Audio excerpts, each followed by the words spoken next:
gabi mga ka-espero, may panibagong vlog na naman tayo. At dito na naman ako ulit sa Barangay Pinamukan, Prater, Batangas City.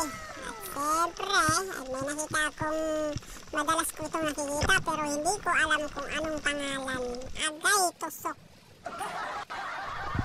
Dito at meron pa pala itong kasama at agad kong pinuntahan. Siguro magkapatid ito.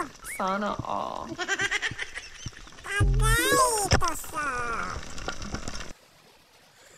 Ayun, masarap ito pang paksiw. Dito, nakahanap naman tayo ulit. Kami nakita kung sa maral nagpatulog-tulog. Agay, kasakit. Dito ulit at naghahanap na ako ulit. At may nakita akong buhaya. Ay, kala ko nasa gobyerno ng buhaya pala. Oh, no. Ito pala isang malaking pawikan. At itong manipis na lang. Agay, tusok. Ito ang masarap. Pang paksiw. At dito, naghahanap na naman ako. At dito nakita ko ang isang maliit na kulumbutan. At siyempre, hindi natin yan kukunin. At siyempre, pagtripa natin. Iyon. Lumayas ka na bago pa magbago ang isip ko. Sige.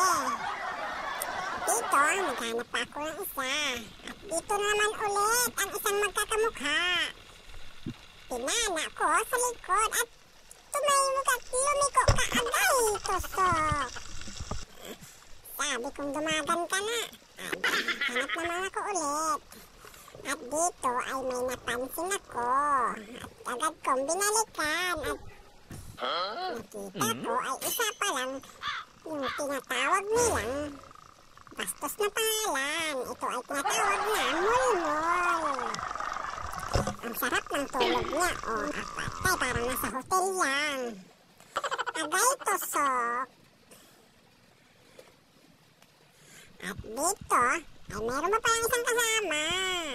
Agay tusok. Ayan, napakasarap ito ng pang-ulam. Ayan, siyempre maghahanap ulit ako. At dito nakita ko isang danggit. O tawagin sa amin ay tagbago. Agay tusok. Ayun o. Tapos dito tayo ulit. Maghahanap pa ako ulit dito. Baka mayroong kasama. At dito may nakita akong isang nakalabas ang nguso. Ay, lapu-lapo. Nakalabas ang nguso. Agay tusok. At dito, hinila ko na at baka makawala pa. Ayan, napakasarap nito sa sinabawan. Lalo na kung lagyan mo ng malunggay. At ito pa ang maliit. At magdagdag na rin ito. Agay tusok. At dito ay piniplex ko naman ang aking nahuli sa gabi na ito. Ayan. Siyempre, pauwi na ako niyan. Andito na nga pala ako. Nakauwi na. Bye-bye mga guys.